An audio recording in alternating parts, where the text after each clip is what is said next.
Dve stvari, ki sta drugačni na socialnih omrežjih, v mislih imam predvsem Facebook pa Instagram, v letu 2026 in kako v bistvu to vpliva na naš marketing, pač za tiste, ki prodajamo programe online ali klasične.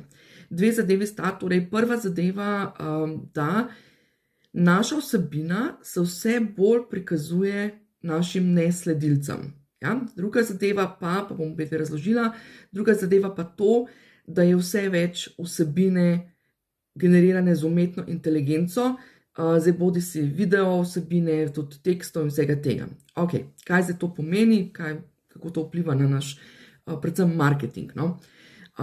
Prva stvar, torej vsebina se ne prikazuje več samo našim sledilcem, ampak če boste šli pogledat, boste videli, da imate v resnici vse več ne-followerjev. To se pravi, da se vsebina, to se pravi, če greste mogoče na Instagram, boste videli, da se vsebina prikazala majhnemu delu vašim sledilcem in velikemu delu nesledilcev.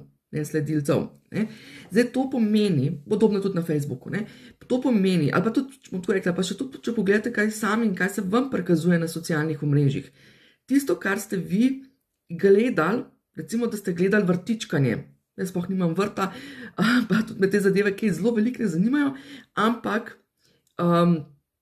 ko pogledam mogoče en video, ker mi je zanimiv, ker me nekaj pritegne, ker je nekaj drugačnega, recimo z področja vrtičkanja, mi bo v naslednjih ne dneh, ampak že v naslednjih parih sekundah začel prikazovati vse več teh videov. Podobno je celo tudi na YouTubeu. Ja? Ok, to zdaj pomeni, da moramo, ko delamo marketing, ko delamo naš marketing, ko delamo naše objave, biti vse bolj pozorni, da je naša vsebina jasno dana vedeti, za koga je. Ja? Tipičen primer je recimo, nekateri objavijo, ne vem, nekaj o odnosih, pa recimo, da imajo v mislih neke odnose v podjetju ali pa v timu, in če ta objava ne bo zelo jasno nakazovala, za koga je, da je to mišljeno na odnose v podjetju, v timu ali kakorkoli, lahko nekdo, ki se mu čisto ključno vaša objava pokaže, misli, da je to o odnosih, ne vem, v partnerstvu ali pa kakorkoli že. Ne? Skratka, moramo biti toliko bolj jasni pri sami pripravi naših vsebin in pa imeti jasno razdeljeno, koga sploh nagovarjamo, ker se bo tistemu toliko bolj prikazovale te vsebine. Ja? Druga zadeva je pa vezana torej na to AI vsebine in tako naprej. Lahko ste opazili, ne vem, če imate toliko občutka že, da nekatere vsebine, oziroma da je vse več vsebin, ki so dobesedno, kjer so ljudje gor, pa so v bistvu generirane z umetno inteligenco, ali pa vse več ljudi piše, uporablja za samo pisanje objav, uporablja, da jim tekst napiše umetna inteligenca. Zdaj, pri snemanju, bom tako rekla, toliko bolj pride v poštev to, da se mi na kameri pojavimo, toliko bolj pride v poštev, da mi to znamo povedati s svojimi besedami, toliko bolj pride v poštev, da se javimo takole, bom rekla, tudi mogoče v živo oziroma direktno, ne skriptano, torej ne z nekimi vnaprej napisanimi teksti, in pa da začnemo pisati po svoje. Ja?